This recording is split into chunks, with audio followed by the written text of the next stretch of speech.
வணக்கம். தந்தையின் பாட்காஸ்ட் செய்திகளை வாசிப்பது மார்ஷல். முதலில் தலைப்புச் செய்திகள். மைக்ரோசாப்ட் குளறுபடி காரணமாக அமெரிக்க இந்திய விமான சேவைகள் கடும் பாதிப்பு. 670க்கும் மேற்பட்ட அமெரிக்க விமானங்களும் 192 இண்டிகோ விமானங்களும் ரத்தானதால் பயணிகள் அவதி. முப்படைகளில் சிறப்பாக பணியாற்றிய ராணுவ வீரர்கள் 94 பேருக்கு சேவா பதக்கங்கள். குடியரசுத் தலைவர் திரௌபதி முர்மு விருதுகளை வழங்கி கௌரவித்தார். சென்னையில் உள்ள அம்மா உணவகங்களை புனரமைத்திட 14 கோடி ரூபாய் நிதி ஒதுக்கீடு. தமிழகம் முழுவதும் செயல்பட்டு வரும் அம்மா உணவகங்களை சிறப்பாக செயல்படுத்தவும் முதலமைச்சர் ஸ்டாலின் உத்தரவு. சுரங்கங்கள், குவாரிகள் வைத்துள்ள நிலுவைத் தொகையை வசூலிக்க அமைச்சர் துரைமுருகன் அறிவுறுத்தல். விதிகளுக்கு புறம்பாக கனிம வளங்களை எடுத்துச் செல்லும் வாகனங்களை பறிமுதல் செய்யவும் உத்தரவு. 10 ஆண்டுகளாக காத்திருக்கும் 410 ஆசிரியர்களுக்கு பணி நியமன ஆணை வழங்க உத்தரவு. தமிழக அரசுக்கு சென்னை உயர்நீதிமன்றம் ஆணை. யூடியூப் சேனல்களை கட்டுப்படுத்த மத்திய அரசுதான் விதிமுறைகளை வகுக்க வேண்டும். மாநில அரசால் கட்டுப்படுத்த முடியாது என அமைச்சர் சாமிநாதன் விளக்கம். ஆம்ஸ்ட்ராங் கொலை வழக்கில் பாஜக முன்னாள் நிர்வாகி அஞ்சலை கைது. போலீசார் அதிரடி நடவடிக்கை. மகளிர் ஆசிய கோப்பை T20 கிரிக்கெட் தொடர். பாகிஸ்தானை 7 விக்கெட்டுகள் வித்தியாசத்தில் வீழ்த்தியது இந்தியா. 9 துறைமுகங்களில் 1ஆம் எண் புயல் எச்சரிக்கை கூண்டு ஏற்றம். வங்கக்கடலில் காற்றழுத்த தாழ்வு நிலை உருவாகியுள்ள நிலையில் முன்னெச்சரிக்கை நடவடிக்கை. நீலகிரி, கோவை மாவட்ட மலைப்பகுதிகளில் கனமழை பெய்யும். சென்னை வானிலை ஆய்வு மையம் தகவல். இனி விரிவான செய்திகள். சென்னையில் உள்ள அம்மா உணவகங்களை புனரமைத்திட 14 கோடி ரூபாய் நிதி ஒதுக்கி உத்தரவிட்டுள்ளதாக முதலமைச்சர் ஸ்டாலின் தெரிவித்துள்ளார். இது தொடர்பாக எக்ஸ் தளத்தில் பதிவிட்டுள்ள அவர், சென்னை தேனாம்பேட்டை பகுதியில் உள்ள அம்மா உணவகத்தில் திடீர் ஆய்வு மேற்கொண்டு பொதுமக்களிடம் உணவின் தரம் குறித்தும் பணியாளர்களின் குறைகளையும் கேட்டறிந்ததாக தெரிவித்துள்ளார்.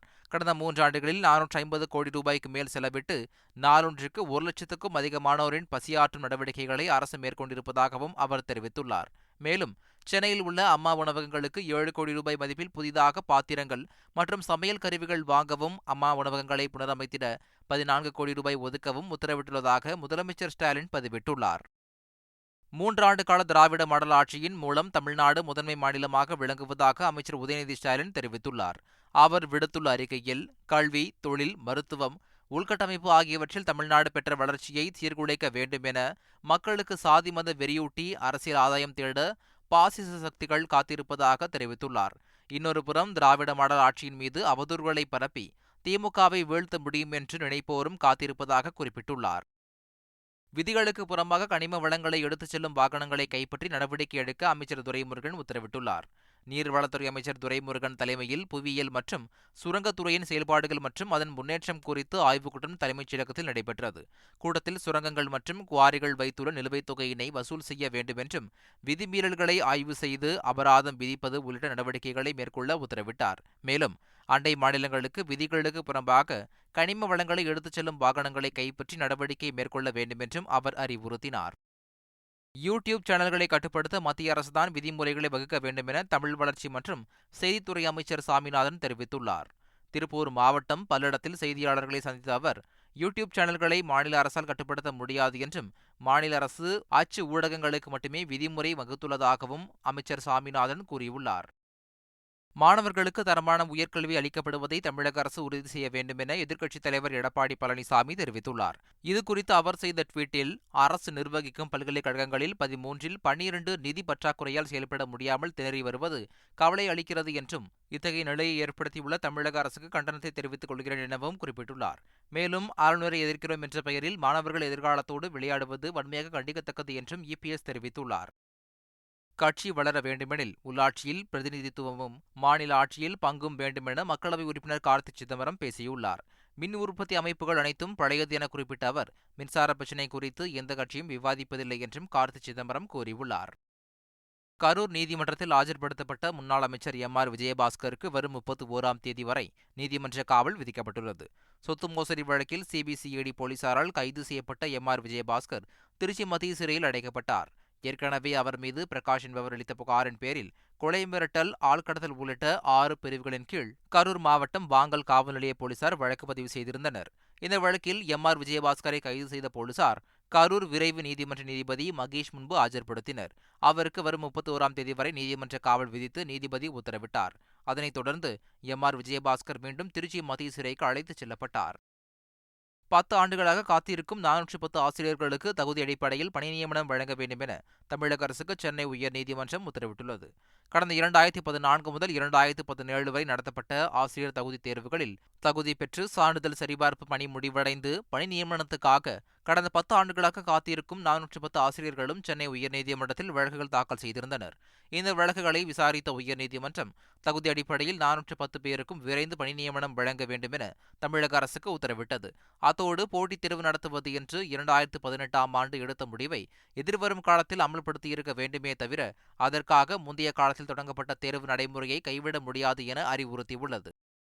எய்ம்ஸ் மருத்துவமனையின் முதல்கட்ட கட்டுமான பணிகள் 10 விழுக்காடு முடிந்துள்ளதாக விருதுநகர் எம்பி மாணிக்கம் தாக்கூர் தெரிவித்துள்ளார். மதுரை தோப்பூரில் எய்ம்ஸ் மருத்துவமனை தொடர்பான பொது கலந்தாய்வு கூட்டம் காணொலி காட்சி மூலம் நடைபெற்றது. மதுரை எய்ம்ஸ் தலைமைச் செயல் அதிகாரி ஹனுமந்தா ராவ், எய்ம்ஸ் நிர்வாக துணை இயக்குநர் விஜயகுமார் நாயக், மாணிக்கம் தாக்கூர் எம்பி உள்ளிட்டோர் கலந்து கொண்டனர். பின்னர் கட்டுமான பணிகளை நேரில் அனைவரும் ஆய்வு செய்தனர். தொடர்ந்து செய்தியாளரிடம் பேசிய மாணிக்கம் தாக்கூர், ராமநாதபுரத்தில் படித்து வரும் எய்ம்ஸ் மாணவர்களை தற்காலிகமாக மதுரைக்கு இடமாற்றம் செய்யும் திட்டம் கைவிடப்பட்டுள்ளது என்றார். ஆளுநர் ஆர்.என். ரவியுடன் தமிழ்நாடு பாஜக தலைவர் அண்ணாமலை திடீரென சந்தித்து ஆலோசனை நடத்தினார். தமிழ்நாடு ஆளுநர் ஆர்.என். ரவியின் பதவிக்காலம் வரும் ஜூலை 31ஆம் தேதி முடிவடைய உள்ளது. இதனிடையே 5 நாள் பயணமாக டெல்லி சென்றுவிட்டு ஆளுநர் சென்னை திரும்பினார். இந்நிலையில் மாலை 6:30 மணியளவில் திடீரென ஆளுநர் மாளிகை சென்ற தமிழ்நாடு பாஜக தலைவர் அண்ணாமலை ஆளுநர் ஆர்.என். ரவியை சந்தித்தார். 1 மணி நேரம் நடைபெற்ற இந்த சந்திப்பில் பகுஜன் சமாஜ் மாநில தலைவர் ஆம்ஸ்டாங் படுகொலை வழக்கை சிபிஐ விசாரணைக்கு மாற்ற கோரிக்கை விடுக்கப்பட்டுள்ளது குறித்து பேசியதாக தகவல் வெளியாகியுள்ளது. புதுச்சேரியில் இருந்து தமிழகத்திற்கு சாராயம் கடத்தினால் குண்டர் சட்டத்தின் கீழ் நடவடிக்கை எடுக்கப்படும் என காவல் கண்காணிப்பாளர் எச்சரிக்கை விடுத்துள்ளார். புதுச்சேரியை ஒட்டிய தமிழக எல்லைக்குட்பட்ட பகுதிகளில் உள்ள சாராயக்கடை உரிமையாளர்களை அழைத்து வில்லியனூர் மேற்கு காவல் கண்காணிப்பாளர் வம்சித ரெட்டி ஆலோசனை மேற்கொண்டார். வில்லியனூர், மங்களம், திருக்கனூர், திருப்புவனை, நெட்டப்பாக்கம் மற்றும் காட்டேரிக்குப்பம் ஆகிய பகுதிகளில் உள்ள சாராயக்கடை உரிமையாளர்கள் கலந்து கொண்டனர். அதில் புதுச்சேரி எல்லைப் பகுதியில் இருந்து ஒரு சொட்டு சாராயத்தை கூட தமிழக பகுதிக்கு கடத்தக்கூடாது என காவல் கண்காணிப்பாளர் அறிவுறுத்தினார். விதிமுறைகளை மீறும் கடை உரிமையாளர்களை குண்டர் சட்டத்தில் கைது செய்ய மாவட்ட ஆட்சியருக்கு பரிந்துரை செய்யப்படும் என்றும் எச்சரிக்கை விடுத்தார். ஆம்ஸ்டாங் கொலை வழக்கில் தலைமறைவாக இருந்த பாஜக முன்னாள் நிர்வாகி அஞ்சலை சென்னையில் கைது செய்யப்பட்டார். அஞ்சலை ஆம்ஸ்டாங் கொலை வழக்கில் கொலையில் ஈடுபட்டவர்களை ஒருங்கிணைத்ததுடன் உளவு பார்க்கும் வேளையில் ஈடுபட்டு வந்ததாகவும் கூலிப்படைக்கு வாகனம் மற்றும் பண உதவி செய்து கொடுத்ததாகவும் போலீசார் வட்டாரங்கள் தெரிவித்துள்ளன. அதேபோல் ஆம்ஸ்டாங் கொலை வழக்கில் தேடப்பட்டு வந்த ஐஸ் ஹவுஸ் பகுதியைச் சேர்ந்த எல்லப்பனையும் போலீசார் கைது செய்தனர். கர்நாடக அணைகளில் இருந்து தண்ணீர் திறக்கப்பட்ட நிலையில் ஒகேனக்கல் காவிரி ஆற்றில் நீர்வரத்து 50,000 கனஅடியாக அதிகரித்துள்ளது. அடுத்த சில மணி நேரங்களில் நீர்வரத்து மேலும் உயரும் என எதிர்பார்க்கப்படுகிறது. நீர்வரத்து அதிகரிப்பு காரணமாக காவிரி ஆற்றில் பரிசல் இயக்கவும் குளிக்கவும் தடை தொடர்கிறது. கர்நாடகாவில் மழை தொடர்வதால் ஒகேனக்கல் காவிரி கரையோரம் கண்காணிப்பு பணி தீவிரப்படுத்தப்பட்டுள்ளது. ராணுவத்தினருக்கு வழங்கப்படும் சேவா பதக்கங்களை குடியரசுத் தலைவர் திரௌபதி முர்மு வழங்கினார். டெல்லியில் உள்ள குடியரசுத் தலைவர் மாளிகையில் நடைபெற்ற இந்நிகழ்வில் ராணுவம், கடற்படை, விமானப்படை மற்றும் இந்திய கடலோர காவல் படையில் சிறப்பாக பணியாற்றிய 94 பேருக்கு பதக்கங்கள் வழங்கப்பட்டன. கடற்படை தளபதி அட்மிரல் தினேஷ்குமார் திரிபாதி, ராணுவ துணை தளபதிகள் சுசீந்திர குமார், ராஜா சுப்பிரமணி உள்ளிட்ட பலருக்கும் பரம் விசிட் சேவா, உத்தம் யுத்த சேவா, அதி விசிட் சேவா ஆகிய பதக்கங்கள் வழங்கப்பட்டன. நடப்பு மழைக்கால கூட்டத்தொடரில் 6 மசோதாக்களை நாடாளுமன்றத்தில் தாக்கல் செய்ய மத்திய அரசு திட்டமிட்டுள்ளது. நாடாளுமன்ற மழைக்கால கூட்டத்தொடர் வரும் ஜூலை 22ஆம் தேதி தொடங்கி ஆகஸ்ட் 12ஆம் தேதி வரை நடைபெறுகிறது. 23ஆம் தேதி நிதியமைச்சர் நிர்மலா சீதாராமன் பட்ஜெட்டை தாக்கல் செய்ய உள்ளார். இந்த கூட்டத்தொடரில் 6 மசோதாக்களை தாக்கல் செய்ய மத்திய அரசு திட்டமிட்டுள்ளது.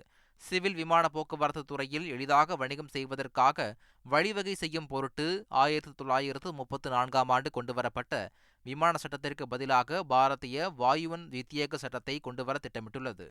தொழிற்சாலைகளில் பயன்படுத்தப்படும் கொதிகலன்களின் பாதுகாப்புக்காக 1923ஆம் ஆண்டு கொண்டுவரப்பட்ட இந்திய கொதிகலன் மசோதாவுக்கு பதிலாக புதிய பாய்லர் மசோதா கொண்டுவரப்பட உள்ளது. மேலும் காஃபி மற்றும் ரப்பர் உற்பத்தி குறித்த ஊக்குவிப்பு மற்றும் மேம்பாட்டு வளர்ச்சி மசோதா உள்ளிட்ட மசோதாக்களும் தாக்கல் செய்யப்பட உள்ளதாக தெரிவிக்கப்பட்டுள்ளது. உலகம் முழுவதும் மைக்ரோசாப்ட் மென்பொருள் முடங்கியதால் இந்தியாவில் 192 இண்டிகோ விமானங்கள் ரத்து செய்யப்பட்டன. இதனால் சென்னை உட்பட பல்வேறு நகரங்களில் பயணிகள் கடும் அவதியடைந்தனர். இதனிடையே வங்கி சேவையில் பெரிய அளவில் பாதிப்பு இல்லை என ரிசர்வ் வங்கி விளக்கம் அளித்துள்ளது. இந்த நிலையில் விமானங்கள் தாமதத்தால் பாதிக்கப்படும் பயணிகளுக்கு உரிய வசதிகள் செய்து கொடுக்கப்படுவதாக விமான போக்குவரத்து துறை அமைச்சர் ராம்மோகன் நாயுடு தெரிவித்துள்ளார். விமான போக்குவரத்து அமைச்சகம் நிலைமையை உன்னிப்பாக கண்காணித்து வருவதாகவும் விரைவான தீர்வுக்காக மைக்ரோசாப்ட் நிறுவனத்துடன் ஒருங்கிணைந்து செயல்பட்டு வருவதாகவும் ராம்மோகன் நாயுடு கூறியுள்ளார். மைக்ரோசாப்ட் விண்டோஸில் ஏற்பட்ட கோளாறுகள் குறித்து கிரவுட்ஸ்ட்ரைக் நிறுவன தலைவர் ஜார்ஜ் கட்ஸ் விளக்கம் அளித்துள்ளார். கிரவுட்ஸ்ட்ரைக் நிறுவனம் மூலம் விண்டோஸில் செய்யப்பட்ட அப்டேட்டில் ஏற்பட்ட மாறுதல்களால் மைக்ரோசாப்ட் வாடிக்கையாளர்களுக்கு பாதிப்பு ஏற்பட்டுள்ளதாக கூறியுள்ளார். மேக் மற்றும் லினக்ஸ் பயன்பாட்டாளர்களுக்கு பாதிப்பு எதுவும் இல்லை என்றார். இது சைபர் தாக்குதல் அல்ல என்றும் பாதுகாப்பு குளறுபடியும் அல்ல என்று விளக்கம் அளித்துள்ளார். மைக்ரோசாப்ட் விண்டோஸ் அப்டேட்டில் ஏற்பட்ட சிக்கல் அடையாளம் காணப்பட்டு அதை சரி செய்யும்படி நடைபெறுவதாகவும் அவர் தெரிவித்தார். தங்கள் இணையதளத்தில் முழுமையான மற்றும் தொடர்ச்சியான புதிய அப்டேட்டுகள் வழங்கப்படும் என்றும் வாடிக்கையாளர்கள் இதற்கு தொடர்ந்து ஆதரவு அளிக்குமாறு கேட்டுக் கொண்டுள்ளார்.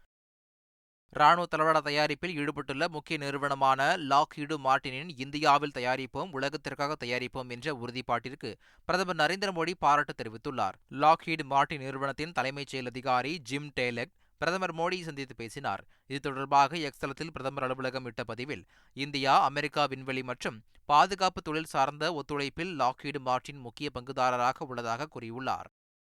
சிறையில் இருந்து மக்களவைத் தேர்தலில் சுயேட்சையாக வெற்றி பெற்ற பஞ்சாபை சேர்ந்த அம்ரித் பால் சிங் தன்னை விடுவிக்க கோரி பஞ்சாப், ஹரியானா உயர்நீதிமன்றத்தில் மனு தாக்கல் செய்துள்ளார். அரசமைப்பு சாசனத்தின் பேரில் எம்பியாக பதவியேற்றுள்ள தனக்கு தொகுதி மக்களின் நலன்களை பிரதிநிதித்துவப்படுத்த உரிமையுண்டு என்று மனுவில் கூறியுள்ளார். நாட்டின் பாதுகாப்புக்கு தான் அச்சுறுத்தலாக இருப்பதற்கான ஆதாரங்கள் இல்லை என்றும், எனவே தன்னை விடுவிக்க வேண்டும் எனவும் மனுவில் வலியுறுத்தியுள்ளார். மகளிர் ஆசிய கோப்பை டி20 கிரிக்கெட் தொடரில் பாகிஸ்தானை 7 விக்கெட்டுகள் வித்தியாசத்தில் இந்திய அணி வீழ்த்தியது. இலங்கையின் தம்புல்லா மைதானத்தில் குரூப் ஏ பிரிவில் நடைபெற்ற போட்டியில் இந்தியா மற்றும் பாகிஸ்தான் மகளிர் அணிகள் மோதின. முதலில் பேட் செய்த பாகிஸ்தான் அணி 108 ரன்களுக்கு சுருண்டது. தொடர்ந்து பேட் செய்த இந்தியா 3 விக்கெட்டுகளை மட்டும் இழந்த நிலையில் வெற்றி இலக்கை எட்டியது. இந்திய வீராங்கனைகள் ஸ்மிருதி மந்தனா 45 ரன்களும், ஷஃபாலி வர்மா 40 ரன்களும் எடுத்தனர். இதன் மூலம் 2 புள்ளிகள் பெற்ற இந்திய மகளிர் அணி குரூப் ஏ பிரிவில் முதலிடம் பிடித்தது. வங்கக்கடலில் உருவாகியுள்ள காற்றழுத்த தாழ்வு மண்டலம் காரணமாக சென்னை உள்ளிட்ட 9 துறைமுகங்களில் 1ஆம் எண் புயல் எச்சரிக்கை கூண்டு ஏற்றப்பட்டுள்ளது. மத்திய வங்கக்கடல் பகுதியில் நிலவி வரும் காற்றழுத்த தாழ்வு நிலை காற்றழுத்த தாழ்வு மண்டலமாக வடமேற்கு நோக்கி நகர்ந்து ஒடிசா மாநிலம் பூரி அருகே கடற்கரையை கடக்க வாய்ப்புள்ளதாக வானிலை ஆய்வு மையம் தெரிவித்துள்ளது. இதையொட்டி சென்னை, கடலூர், நாகை, எண்ணூர், காட்டுப்பள்ளி, புதுச்சேரி, காரைக்கால், பாம்பன், தூத்துக்குடி துறைமுகங்களில் 1ஆம் எண் புயல் எச்சரிக்கை கூண்டு ஏற்றப்பட்டுள்ளது. வடக்கு மத்திய வங்கக்கடல், மன்னார் வளைகுடா, குமரிக்கடல் மற்றும் தமிழக கடலோர பகுதிகளில் மணிக்கு 45 முதல் 65 கிலோமீட்டர் வேகத்தில் சூறாவளி காற்று வீசும் என வானிலை ஆய்வு மையம் தெரிவித்துள்ளது. எனவே மீனவர்கள் ஆழ்கடல் பகுதிக்கு மீன்பிடிக்க செல்ல வேண்டாம் என்றும் எச்சரிக்கை விடுக்கப்பட்டுள்ளது. மேலும் நீலகிரி, கோவை மாவட்ட மலைப்பகுதிகளில் கனமழை பெய்யும் எனவும் சென்னை வானிலை ஆய்வு மையம் தெரிவித்துள்ளது. மீண்டும் தலைப்புச் செய்திகள். மைக்ரோசாப்ட் குளறுபடி காரணமாக அமெரிக்க, இந்திய விமான சேவைகள் கடும் பாதிப்பு.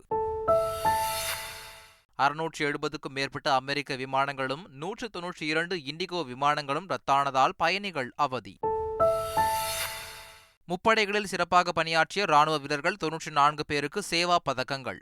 குடியரசுத் தலைவர் திரௌபதி முர்மு விருதுகளை வழங்கி கௌரவித்தார். சென்னையில் உள்ள அம்மா உணவகங்களை புனரமைத்திட 14 கோடி ரூபாய் நிதி ஒதுக்கீடு. தமிழகம் முழுவதும் செயல்பட்டு வரும் அம்மா உணவகங்களை சிறப்பாக செயல்படுத்தவும் முதலமைச்சர் ஸ்டாலின் உத்தரவு. சுரங்கங்கள், குவாரிகள் வைத்துள்ள நிலுவைத் தொகையை வசூலிக்க அமைச்சர் துரைமுருகன் அறிவுறுத்தல். விதிகளுக்கு புறம்பாக கனிம வளங்களை எடுத்துச் செல்லும் வாகனங்களை பறிமுதல் செய்யவும் உத்தரவு.